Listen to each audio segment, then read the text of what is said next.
If you are a Caitlin Clark fan, if you're an Indiana Fever fan, this is something you already know.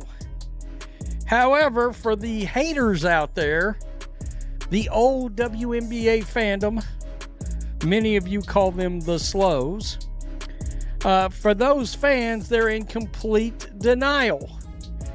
We've tried to tell people Caitlin Clark moves the needle. So, get this. Sophie Cunningham just dropped a major bombshell on her podcast. She basically said, "Hey, the next team I play for, I want a bigger contract, so I can actually buy a house and get all cozy." That statement ripped through the Indiana Fever like a shockwave. This wasn't some casual chat. It was a crystal clear hint that one of their most vital, unsung heroes might be thinking about walking away. The implications are huge, not just for the team roster, but for the entire future of the franchise, especially with their superstar Caitlin Clark, who's completely transformed the league. It's not just about money anymore. It's about the very foundation the Fever are trying to build around their generational talent.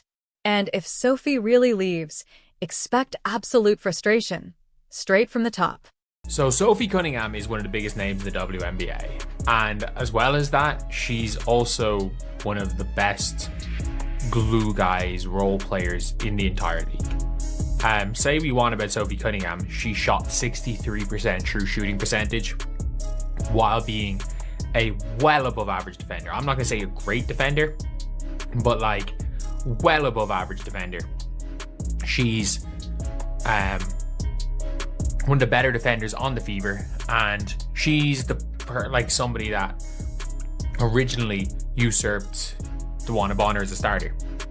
And then obviously this unexpected announcement immediately raises red flags for anyone who actually cares about the Indiana Fever's chances of contending, and honestly, for Caitlin Clark's future success too. Losing Sophie Cunningham, known for her high-volume three-point shooting and her invaluable glue girl role, would leave a massive hole. It's not something you can just easily replace. This directly affects the crucial offensive spacing and defensive stability that Clark absolutely needs to play at her best. Sophie's potential exit signals a major setback, one that could seriously derail the carefully built chemistry this team has been trying to form around their superstar. This isn't just a minor roster tweak, it's a foundational tremor that could shake up the entire competitive outlook of the franchise. We've tried to tell people Caitlin Clark moves the needle unlike anybody else in this league or everybody else in this league. It just sort of is what it is. Fans are coming to see one particular player, and along with that carries over the support to the entire team. Well, Forbes has released a rather very interesting insight report that tells you exactly how much the Indiana Fever's social media engagements are actually monetarily worth. Now, for Caitlin Clark, the stakes couldn't be higher. She entered the league with enormous hype, single-handedly redefining WNBA engagement and bringing millions of new fans to the sport. The expectation isn't just to compete, it's to contend for championships. Losing a proven, low-ego, high-impact player like Sophie Cunningham, especially if it's tied to some kind of financial mismanagement, would be a tough pill to swallow. It highlights a potential failure in how the Fever are building their roster, and that directly affects Clark's ability to win. You can only imagine the frustration of a superstar whose incredible impact on the league isn't being matched with the proper support on the court. And beyond that, it raises serious questions about the team's long-term vision and whether they truly understand how to build around their generational talent. it does sound like the Fever are not going to keep her. From her podcast, a lot of the time she'd been mentioning the Fever, and in the most recent podcast, she did not mention the Fever, and she said this. And I think the next team I play for, I want a bigger contract, so then I can buy a house and be homey and cozy. Okay, that's crazy. It really sounds like she could be headed for the Liberty, or maybe even New York City. Sophie Cunningham's on-court value is undeniable and, honestly, irreplaceable. Her numbers speak for themselves, an impressive 63% true shooting percentage, paired with a solid defensive presence that makes her one of the Fever's better perimeter defenders. And get this, her ability to hit 43% from three-point range on high volume completely stretches defenses, creating that crucial space for drivers and cutters like Caitlin Clark to operate. She plays within the system, has that pure winner's mentality, and famously carries an on-court ego that's as close to zero as any pro athlete you'll find. These aren't just numbers. They're the traits of a player who elevates everyone around her. And that's exactly why her potential departure would be such a massive blow, not just statistically, but emotionally and strategically for the entire team. Well, Forbes has released a rather very interesting insight report that tells you exactly how much the Indiana Fever's social media engagements are actually monetarily worth, either on X or YouTube or Facebook or Instagram, whatever. I mean, all these posts have a monetary value to them based on engagement. Boy, their posts are worth a lot of money.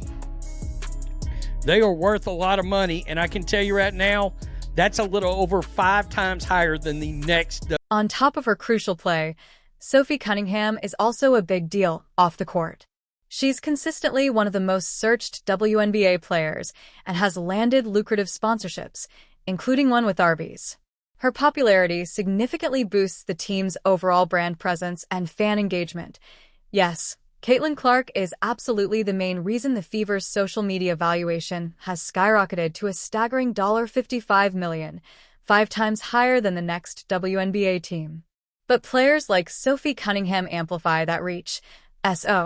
Losing someone as marketable and beloved as Sophie isn't just a roster hit.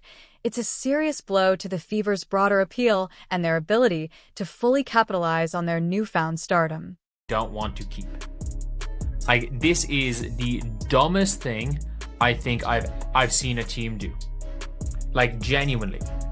They traded 4 years of Sinai Rivers, and by the way, the Fever wouldn't have drafted Sinai Rivers.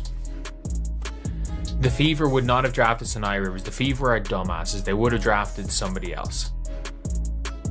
But losing Sophie Cunningham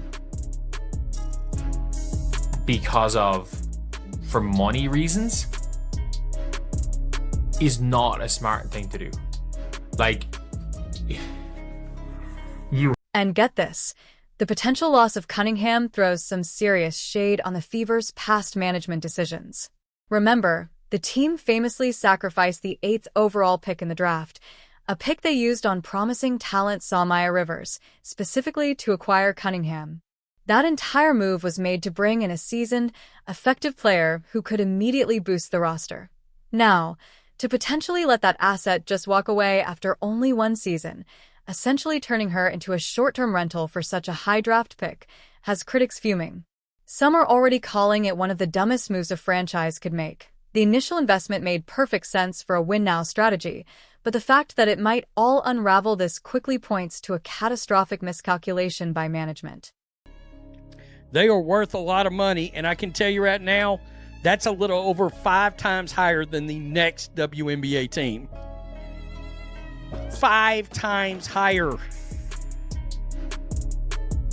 Let's go down here. Just scroll down. The Indiana Fever's staggering $55 million social media evaluation speaks volumes. Now, before we get into this, let me just come over here and let me read this to you so you know exactly what we're looking at. After noticing the growing... Look, critics are not holding back at all. They're absolutely slamming the Fever's management for what looks like a monumental gaffe, trading away 4 years of a cost-controlled draft pick for a player who, just 1 season later, now seems on the verge of leaving over contract disputes. That's not just questionable, it's baffling. This goes far beyond simply keeping a player.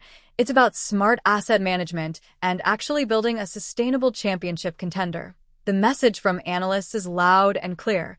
Unless Sophie Cunningham is suddenly demanding a max contract, which is highly, highly unlikely given her role, then the Fever have made an unforgivable mistake. It jeopardizes their entire long-term strategy and completely undermines the short-term competitive window they have right now. An unpopular opinion, Sophie's better than Lexi. But it's close enough that fair enough Lexi's younger. But I'm like, Lexi's not worth a max either.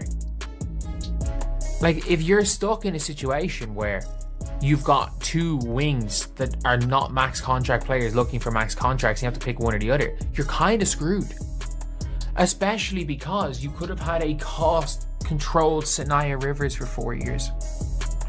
At the same time, what are the odds that Steph White would have not developed Sanaya Rivers whatsoever and gave her bench splinters for... So, what's really going on here? At its core, this situation looks like a financial standoff.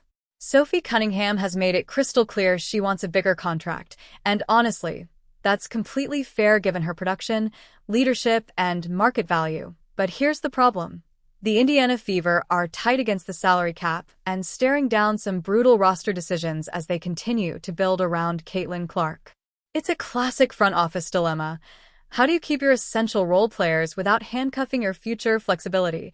If the Fever can't or won't meet Cunningham's market value, it raises a serious red flag about how the organization prioritizes its talent.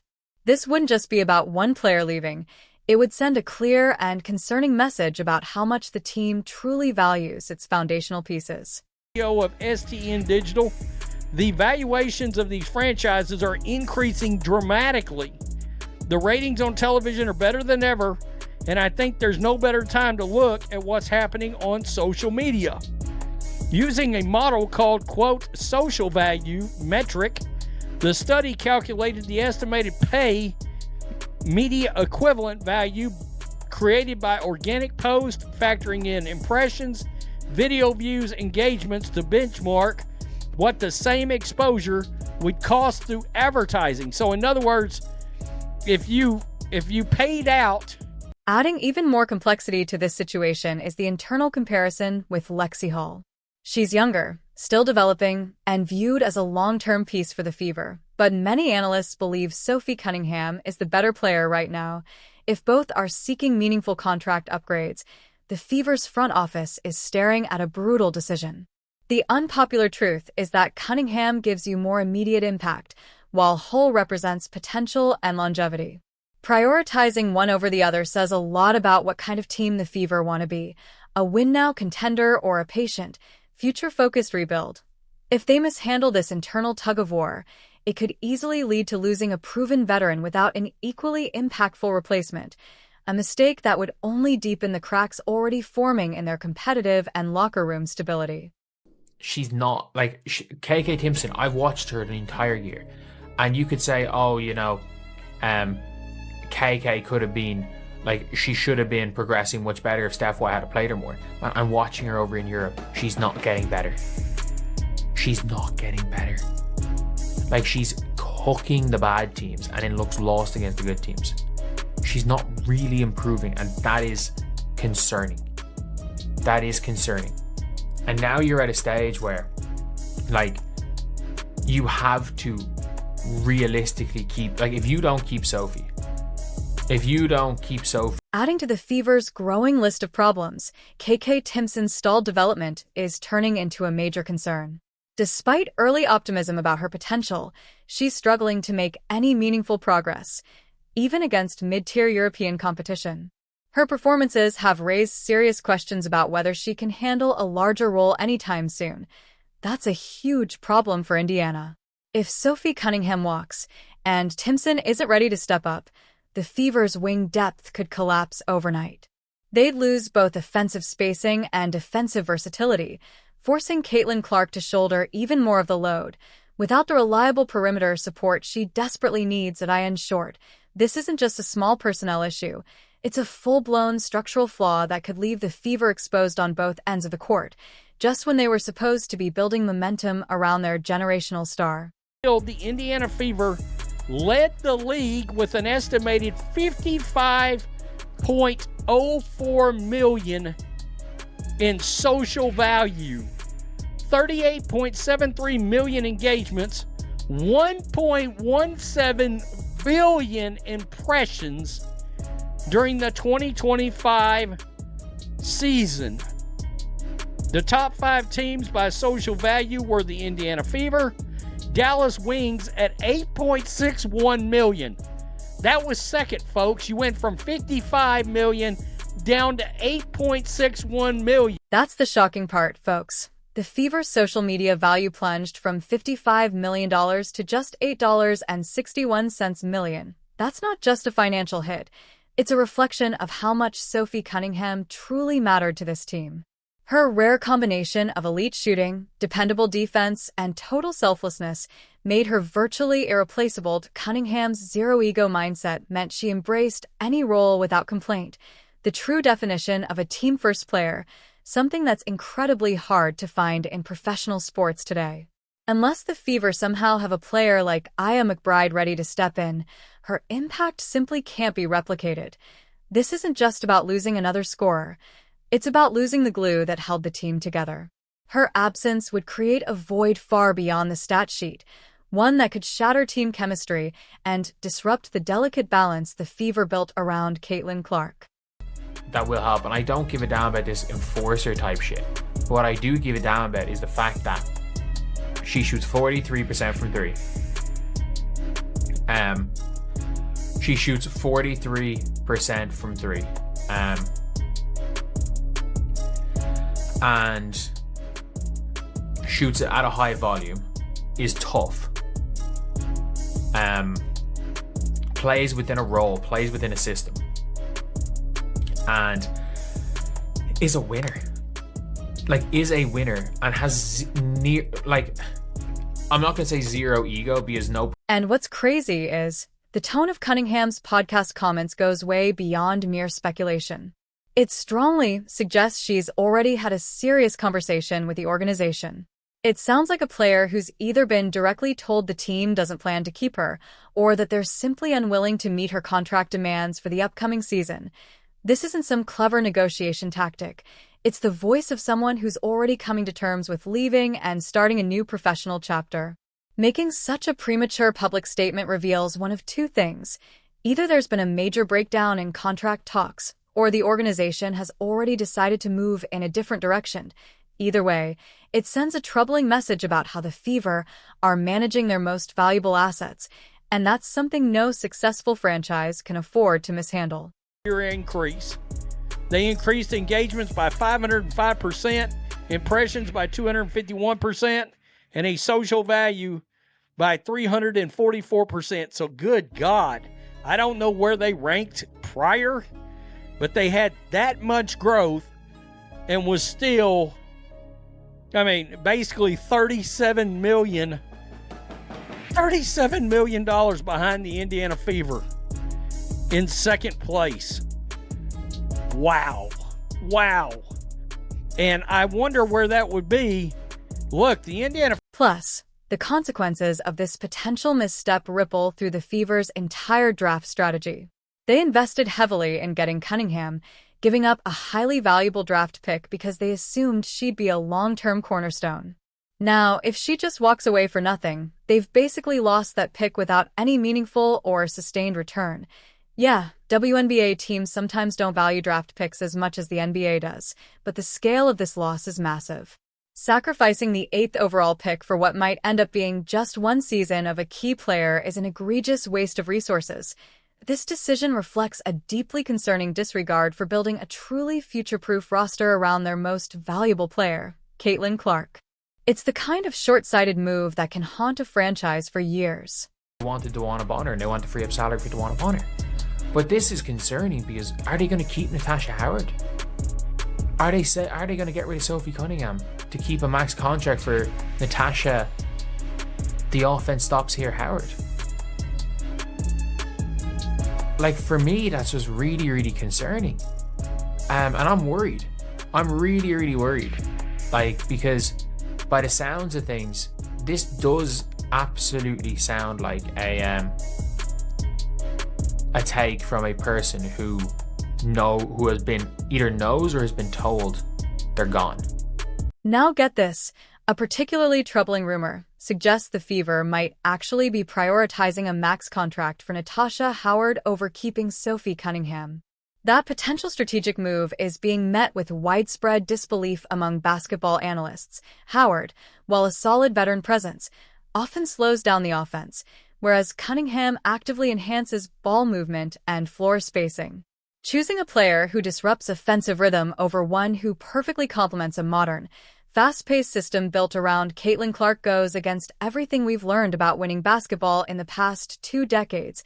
If true, this decision signals a profound misunderstanding of how to properly build and sustain a championship-caliber team.